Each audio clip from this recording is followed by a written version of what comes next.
ဟုတ်ကဲ့ပါကျွန်တော်ရဲ့ငွေလေးရချစ်မိတ်ဆွေများအားလုံးမင်္ဂလာပါဗျာနော်ဆိုရင်ကျွန်တော်တို့ဟောနော်အခုဒါဆိုရင်ကျွန်တော်တို့2ရက်ဆို5ချိန်ပေါ့ဗျာနော်3ရက်မြောက်5ချိန်ရှိပြီပေါ့ဒါကျွန်တော်တို့ထွက်သွားတာဆိုရင်အဲ့မှာဆိုရင်ကျွန်တော်ရဲ့နေတိုက်စီကျော်နေတိုက်ကလေးရတော့လွဲပါတယ်ခင်ဗျာနော်ဒါကြောင့်မို့လဲကျွန်တော်အနေနဲ့ချစ်မိတ်ဆွေများကိုအကောင်းဆုံးပြန်လည်ပြီးတော့ဒါကျွန်တော်တို့ကျန်တဲ့5ချိန်အတွင်းမှာပေါ့နော်ကျန်တဲ့5ချိန်အတွင်းမှာထိထိမိမိဖြစ်အောင်လို့ဒါအကောင်းဆုံးစူးစမ်းပေးပါမယ်လို့ဒါကျွန်တော်အနေနဲ့ပြောချင်ပါတယ်ဗျာနော်အခုဆိုရင်ဒါဆိုရင်ကျွန်တော်ကလင်နာလဲဒါလောက်လာခဲ့ပြီးပေါ့ဗျာနော်ဟိုဗီဒီယိုဖိုင်လေးနဲ့အခုလောလောဆယ်ကတော့ကျွန်တော်စပြီးတော့ရှင်းပြသပေးမှာဖြစ်ပါတယ်ဗျဆိုတော့အခုကကျွန်တော်အကောင်းဆုံးကျွန်တော်စူးစမ်းပြီးတော့ဒါရွေးချယ်ပေးထားတဲ့ဒါကဏ္ဍနေပေါ့ဗျာနော်ဒီကဏ္ဍနေရဲ့ဖြစ်ပေါ်လာပုံလေးနဲ့ဒီကဏ္ဍနေရဲ့ဒါကျွန်တော်တို့ဒီကလင်နာတစ်ပြင်လုံးမှာဒီကဏ္ဍနေကဘယ်လိုမျိုးလေးဖြစ်လာခဲ့တယ်ဆိုတာလေးကိုကျွန်တော်တို့ဒါရှင်းပေးမယ်ပေါ့ဗျာနော်ရှင်းပေးမယ်ဆိုတော့အဲ့ဒါဆိုတော့ကျွန်တော်တို့ကအခုဒီမှာဆိုရင်ကျွန်တော်တို့ကဒါဆိုရင်ကျွန်တော်တို့ကဒီမှာမထွက်မရှိဘူးပေါ့ဗျာနော်ကျွန်တော်ဒီကလင်နာတစ်ပြင်လုံးမှာကျွန်တော်အနေနဲ့အကောင်းဆုံးစူးစမ်းပေးထားတဲ့ကဏ္ဍလေး10ခွက်ဖြစ်တယ်ဗျာနော်ဒီကဏ္ဍ10ခွက်မှာဆိုရင်ကျွန်တော်တို့ဖောင်းပွဲကောမဖောင်းတဲ့ပွဲရောပေါ့ဗျာနော်ဖောင်းတဲ့ပွဲလည်းရှိတယ်မဖောင်းတဲ့ပွဲလည်းရှိတယ်အဲ့ဒါကိုကျွန်တော်အနေနဲ့အကောင်းဆုံးဖြစ်အောင်လို့ဆိုပြီးတော့ဒါသူ့ရဲ့ဖြစ်ပေါ်လာပုံလေးဖော်မြူလာရဲ့ဖြစ်ပေါ်လာပုံလေးပေါ့ဗျာနော်ဒါလေးကိုကျွန်တော်ဒီကဏ္ဍ10ခွက်နဲ့အတူရှင်းပြပေးမှာဖြစ်ပါတယ်ဗျာနော်ဖောင်းပွဲရှိတယ်မှန်တယ်ဖောင်းပွဲမရှိတယ်မှန်တယ်ပေါ့ဗျာနော်ကလင်နာတစ်ပြင်လုံးမှာလုံးဝပြတ်ပွဲမရှိတဲ့ကဏ္ဍလေး10ခွက်ဖြစ်တယ်ဗျာနော်ဒါကတော့ချစ်မိတ်ဆွေများကရင်ပြီးတော့ဒါစင်ပြေသလိုထိုးပေါ့ဗျာနော်ကလင်နာတစ်ပြင်လုံးမှန်လာတာဖြစ်တဲ့အတွက်ကျွန်တော်တို့ဒါဒီချန်နယ်5ချိန်အတွင်းမှာလဲဒါအနည်းဆုံးတစ်ချိန်တော့ကျွန်တော်အနေနဲ့ကြားလိမ့်မယ်လို့တော့ထင်ပါတယ်ဗျဟိုတေချာပုတ်ကြီးတော့လဲကျွန်တော်လဲမပြောရဘူးပေါ့ဗျာနော်ဒါပေမဲ့ကျွန်တော်အနေနဲ့အကောင်းဆုံးစူးစမ်းပေးထားခြင်းဖြစ်ပါတယ်ဗျာနော်ဒါလေးကိုလည်းကျွန်တော်တစ်ခုချင်းရှင်းပြပေးသွားမှာဖြစ်ပါတယ်ဗျာနော်အဲ့ဒါဆိုတော့ကျွန်တော်တို့ဒီကဏ္ဍကျွန်တော်10ခွက်ပေါ့နော်ဒီကဏ္ဍ10ခွက်ကိုကျွန်တော်စပြီးတော့ရှင်းပြပေးပါမယ်ဗျာနော်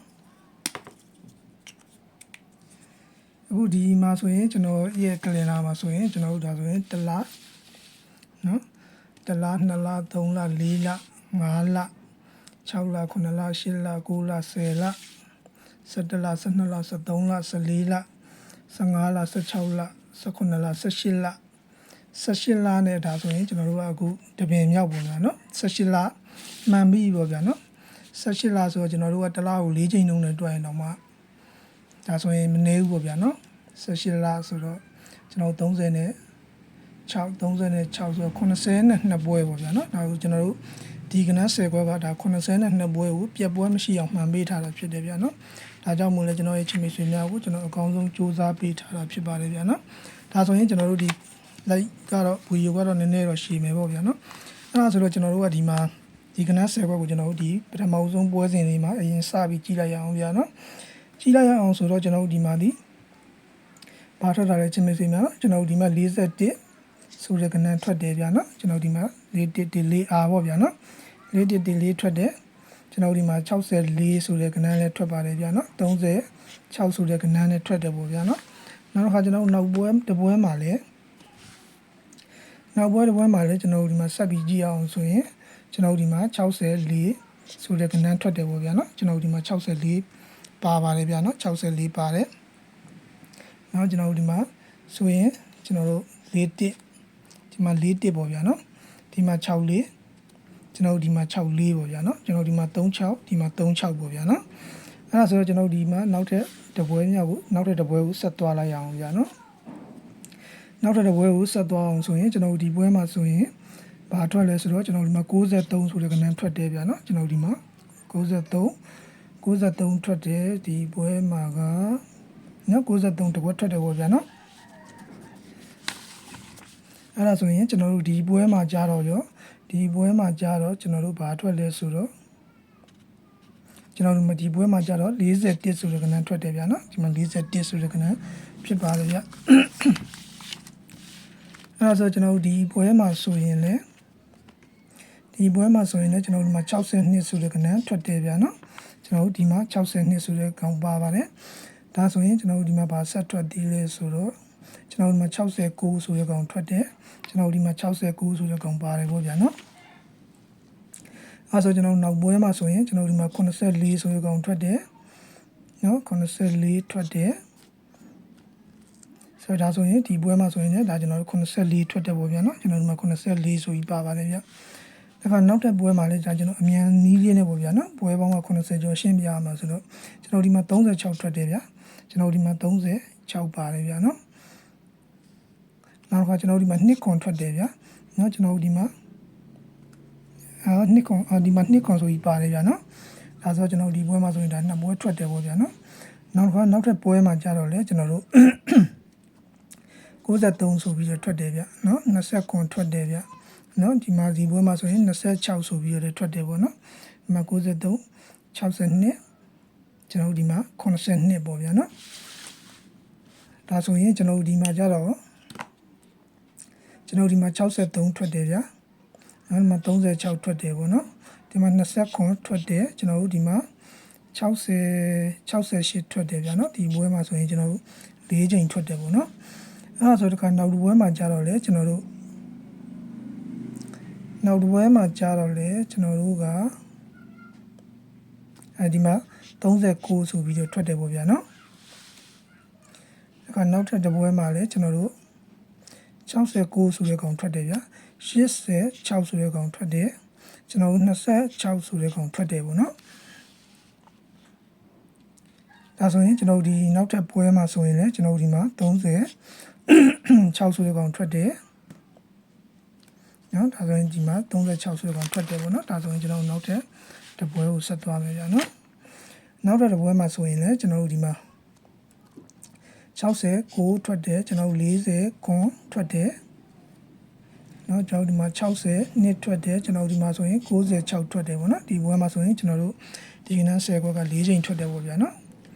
နောက်ကကျွန်တော်ဒီဖောင်းပွဲရှိတဲ့ပွဲမှာလည်းကျွန်တော်တို့ကဒီမှာ60နှစ်ဆိုတဲ့ကောင်ထွက်တယ်ဗျာနော်60နှစ်ထွက်တယ်နောက်ကသူ့ရဲ့အောက်ကဖောင်းပွဲမှာဆိုရင်လည်းကျွန်တော်တို့ဘာထွက်လဲဆိုတော့20ခွန်ဆိုတဲ့ကောင်ထွက်တယ်ပေါ့နော်နောက်ကသူ့ရဲ့အောက်ကပွဲစဉ်မှာဆိုရင်လည်းကျွန်တော်တို့ဘာထွက်လဲဆိုတော့60နှစ်ထွက်တယ်ဗျာနော်60နှစ်ထွက်တယ်ဟုတ်ကဲ့ဒီပွဲမှာဆိုရင်ဒါဆိုရင်ကျွန်တော်တို့60နှစ်တကွထွက်တယ်ပေါ့နော်ဒီပွဲမှာဆိုရင်လည်းကျွန်တော်တို့ဒီမှာ40ခွန်ထွက်တယ်နော်ကျွန်တော်တို့ဒီမှာ40ခွန်ဆိုပြီးတော့လည်းထပ်ထွက်တယ်ပေါ့နော်အဲ့ဒါဆိုရင်ကျွန်တော်တို့ဒီပွဲမှာကြာတော့လေကျွန်တော်တို့ဒီမှာ86ဆိုတဲ့ကောင်ထွက်တယ်ဗျာနောက်ပွဲမှာဆိုရင်လည်းကျွန်တော်တို့ဒီပွဲမှာဆိုရင်လည်းကျွန်တော်တို့84ထွက်တယ်ဗျာ84ထွက်တယ်ညဒါဒီပွဲမှာဆိုရင်84ထွက်တယ်ပေါ့နော်နောက်ထပ်ပွဲမှာဆိုရင်လည်းကျွန်တော်ဒီမှာဘာထွက်လဲဆိုတော့ကျွန်တော်ဒီမှာ46ထွက်တယ်ကျွန်တော်84ဆိုပြီးတော့ထွက်တယ်ပေါ့ဗျာနော်ပွဲစဉ်ဒီကနန်း10ခွက်ကဒါကျွန်တော်တို့ပွဲစဉ်ပေါင်း90နဲ့နှစ်ပွဲပေါ့နော်92ပွဲကိုကျွန်တော်တို့တစ်ပွဲမှဒါကျွန်တော်တို့ပြတ်ခဲ့တာမရှိပါဘူးဗျဒါဆိုရင်ကျွန်တော်တို့အခုဒီမှာဆိုရင်လည်းဆက်ပြီးတော့ကြည့်အောင်ဗျာနော်ဒီပွဲမှာဆိုရင်ကျွန်တော်တို့မှာ64ဆိုတဲ့ကောင်ထွက်တယ်ဗျာနောက်ဒီပွဲမှာဆိုရင်လည်းကျွန်တော်တို့မှာ82ထွက်တယ်ဗျာဒီပွဲမှာဆိုရင်လည်းကျွန်တော်တို့မှာ82 69ကျွန်တော်တို့မှာ96ဒီမှာ62ဒီမှာ64ဆိုပြီးတော့ဒါဆိုရင်ကျွန်တော်ဒီပွဲမှာဆိုကဏ္ဍ4ချိန်ထွက်တယ်ဗျာနော်ဒီကဏ္ဍ10ခုကအဲ့ဒါဆိုရင်ကျွန်တော်တို့နောက်ပွဲစဉ်တစ်ခုမှလည်းဒီမှာဆိုရင်ကျွန်တော်တို့20နဲ့ခွန်ထွက်တယ်ဗျာနော်ဆိုရင်ကျွန်တော်တို့နောက်ပွဲကိုဆက်သွားမယ်ဗျနောက်ပွဲမှာဆိုရင်ကျွန်တော်တို့ဒီမှာ86ထွက်တယ်ဗျာနော်64ထွက်တယ်နော်အဲဆိုကျွန်တော်နောက်ပွဲစဉ်မှာဆိုရင်လည်းကျွန်တော်တို့ဒီမှာပါထွက်လဲကျွန်တော်64ဆိုတဲ့ကောင်ထွက်တယ်ပေါ့ဗျာနော်နောက်ပွဲစဉ်မှာဆိုရင်လည်းကျွန်တော်ဒီမှာ30ထွက်တယ်ဗျာနော်နောက်ထပ်ပွဲစဉ်တစ်ခုမှာဆိုရင်လည်းကျွန်တော်တို့60နှစ်ထွက်တယ်ပေါ့နော်60နှစ်ထွက်တယ် ကျွန်တော်ဒီမှာ46ဆိုပြီးတော့ထွက်ထားတယ်ပေါ့နော်အဲ့ဒါဆိုရင်တော့ကျွန်တော်နောက်ထပ်ပွဲစဉ်တစ်ခုမှလည်းကျွန်တော်ဒီမှာ68ဆိုပြီးတော့ထွက်တယ်ပေါ့နော်နောက်ပွဲစဉ်မှာကြတော့လေကျွန်တော်တို့ဘာထွက်တယ်လဲဆိုတော့ကျွန်တော်ဒီမှာ62ဆိုပြီးတော့ထွက်တယ်ပေါ့နော်ကျွန်တော်ဒီမှာကြတော့ကျွန်တော်84ထွက်တယ်ဗျာနော်84ထွက်တယ်နောက်ကကျွန်တော်ဒီပွဲစဉ်မှာကြတော့96ထွက်တယ်ဗျာနော်96ထွက်တယ်ဒါဆိုရင်ကျွန်တော်ဒီပွဲစဉ်မှာဆိုရင်ကျွန်တော်ဒီမှာ63ထွက်တယ်ပေါ့ဗျာနော်ဒီပွဲစဉ်မှာဆိုရင်ကျွန်တော်တို့68ထွက်တယ်14ထွက်တယ်ပေါ့ဗျာနော်ဒီမှာ82လည်းထွက်တယ်ပေါ့နော်အဲ့ဒါဆိုရင်ကျွန်တော်ဒီနောက်ထပ်ပွဲစဉ်မှာဆိုရင်လည်းကျွန်တော်ဒီမှာ36ဆိုပြီးထွက်ပါတယ်ဗျာနော်63ဆိုပြီးတော့လည်းထွက်တယ်ကျွန်တော်တို့86ဆိုပြီးတော့လည်းထွက်တယ်ပေါ့နော်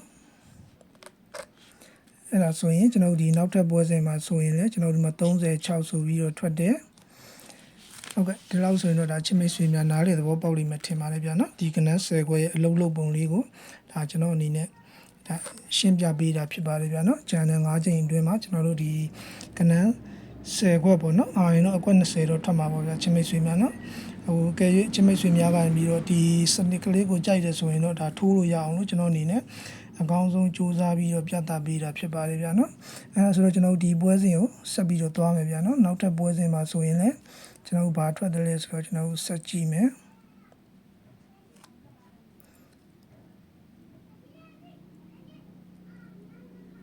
ဒီပွဲစဉ်မှာကျတော့ဒီမှာ83ဒီပွဲစဉ်မှာကျတော့ကျွန်တော်83ထွက်တယ်ဗျာနော်ဒီမှာလည်းကျွန်တော်တို့80နောက်ပွဲမှာလည်း83ထွက်တယ်ဗျာနော်83ထွက်တယ်နောက်ထပ်ပွဲစဉ်မှာလည်းကျွန်တော်ဒီမှာ86ဆိုပြီးတော့ထွက်တယ်ဗျာနော်ဒီမှာ38ထွက်တယ်ဗျာကျွန်တော်ဒီမှာ36ဆိုပြီးတော့ထွက်တယ်ပေါ့နော်အဲ့ဒါဆိုရင်ကျွန်တော်နောက်ပွဲစဉ်မှာဆိုရင်လည်းဒီမှာ68ဆိုပြီးတော့ထွက်တယ်ဗျာနော်နောက်ထပ်ပွဲစဉ်ကိုဗျာနော်နောက်ထပ်ပွဲစဉ်မှာဆိုရင်လည်းကျွန်တော်တို့ဘာထွက်လဲဆိုတော့ကျွန်တော်ဒီမှာ14ထွက်တယ်ဗျာနော်14ထွက်တယ်တခါနောက်ပွဲစဉ်မှာကြာတော့လေကျွန်တော်ဒီမှာ4ထွက်တယ်ပေါ့ဗျာနော်နောက်ထပ်ပွဲစဉ်မှာကြာတော့လေကျွန်တော်တို့ဒီမှာ84ထွက်တယ်ဗျာနော်နောက်ထပ်ပွဲစဉ်မှာကြာတော့လေကျွန်တော်တို့ကဒီမှာ26ဆိုပြီးတော့ထွက်တယ်ဗျာနော်ဒါဆိုရင်ကျွန်တော်တို့နောက်ထပ်ပွဲကိုဆက်သွားမယ်ဗျနောက်ထပ်ပွဲမှာဆိုရင်လည်းကျွန်တော်ဒီမှာ68ထွက်တယ်ဗျာနော်ကျွန်တော်ဒီမှာ84ထွက်တယ်နောက်ထပ်ပွဲစဉ်မှာကြာတော့လေကျွန်တော်တို့ဒီမှာ64ထွက်တယ်ဗျာနော်ဒီမှာ14ဆိုပြီးတော့လည်းထွက်တယ်ဗျာနော်ဒီပွဲစဉ်မှာကြာတော့လေကျွန်တော်တို့က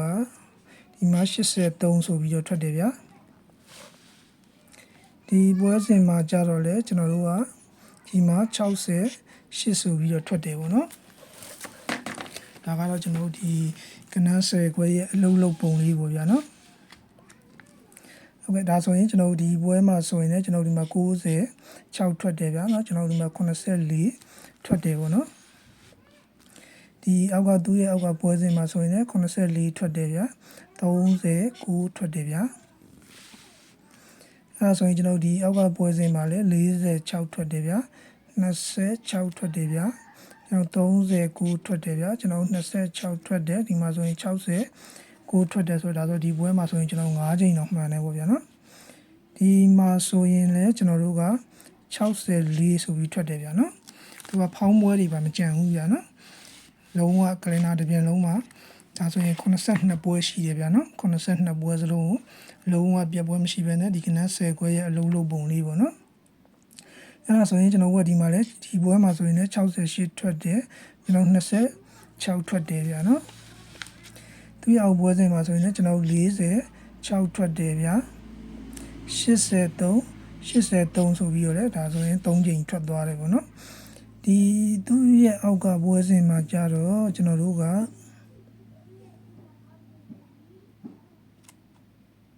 ဒီမှာသူရဲ့အောက်ကပွဲစဉ်မှာကြတော့ကျွန်တော်တို့82ဆိုပြီးတော့ထွက်တယ်ဗျာနော်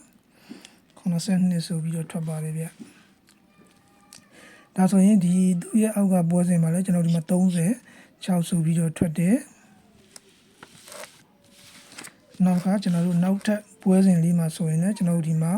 ဆိုရင်46ထွက်တယ်ဗျာနော်ကျွန်တော်တို့ဒီမှာဆိုရင်93နဲ့ထွက်တယ်ဗျာနော်သူ့ရဲ့အောက်ကပွဲစဉ်ဆိုရင်ကျွန်တော်တို့ဒီမှာ96ထွက်တယ်ဗျာနော်အဲ့ဒါဆိုရင်ကျွန်တော်တို့ဒီသူ့ရဲ့အောက်ကပွဲစဉ်မှာဆိုရင်လည်း96ထွက်တယ်ဗျာ86ထွက်တယ်ဗျာဒီမှာ4ဆိုပြီးတော့လည်းထွက်တယ်ပေါ့နော်အဲ့ဆိုရင်သူ့ရဲ့အောက်ကပွဲစဉ်မှာဆိုရင်လည်းကျွန်တော်တို့ဒီမှာ60နှစ်ဆိုပြီးတော့ထွက်တယ်26ဆိုပြီးတော့လည်းထွက်တယ်ပေါ့နော်နောက်တစ်ခါနောက်ပွဲစဉ်မှာဆိုရင်လည်းကျွန်တော်တို့46ဆိုပြီးတော့ထွက်တယ်ဗျာနော်ဒီမှာ26ဆိုပြီးတော့လည်းထွက်တယ်ပေါ့နော်ဒါဆိုရင်သူအောက်ကပွဲစဉ်မှာဆိုရင်လည်းကျွန်တော်ဒီမှာ40ခွန်ထွက်တယ်ဗျာနော်40ခွန်ဆိုပြီးတော့လည်းထွက်တယ်ကျွန်တော်ဒီမှာ68ထွက်တယ်ဗျာကျွန်တော်ဒီမှာဆိုရင်လည်း41ဆိုပြီးတော့ထွက်တယ်ပေါ့နော်ဒါဆိုရင်ကျွန်တော်တို့ဒီကနန်း10ခွဲရဲ့အလုံးလုံးပုံလေးပေါ့နော်အဲ့ဒါဆိုရင်ကျွန်တော်ဒီအောက်ကပွဲမှာလည်း26ဆိုပြီးထွက်တယ်62ထွက်တယ်ဗျာနောက်တစ်ခါကျွန်တော်သူ့ရဲ့အောက်ပွဲစဉ်မှာဆိုရင်လည်းကျွန်တော်ဒီမှာ63ဆိုပြီးတော့ထွက်တယ်36ထွက်တယ်68ထွက်တယ်ကျွန်တော်84ထွက်တယ်ပေါ့နော်ဒါဆိုရင်ကျွန်တော်ဒီပွဲမှာဆိုရင်ဒါ4ပွဲထွက်တယ်ပေါ့ဗျာနော်နောက်တစ်ခါကျွန်တော်တို့ဒီပွဲစဉ်မှာဆိုရင်လည်းကျွန်တော်တို့ကဒီပွဲစဉ်မှာဆိုရင်40ထွက်တယ်ဗျာနော်14ပေါ့အဲ့ဒါဆိုရင်ကျွန်တော်တို့ဒီပွဲစဉ်သူ့ရဲ့အောက်ကပွဲစဉ်မှာဆိုရင်ကျွန်တော်တို့ဒီမှာ60နှစ်ဆိုပြီးတော့ထွက်တယ်ပေါ့ဗျာနော်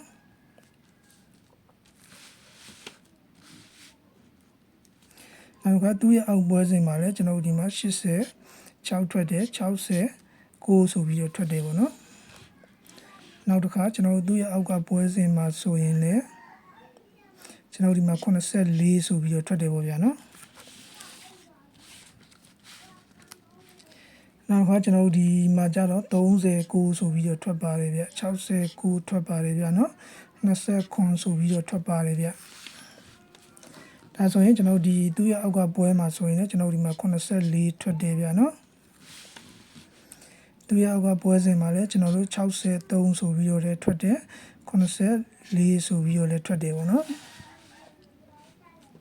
ဒါဆိုရင်ကျွန်တော်တို့ဒီပွဲစဉ်မှာဆိုရင်လည်း63ထွက်တယ်ဗျာနော်36ဆိုပြီးတော့လည်းထွက်ပါတယ်ဗျ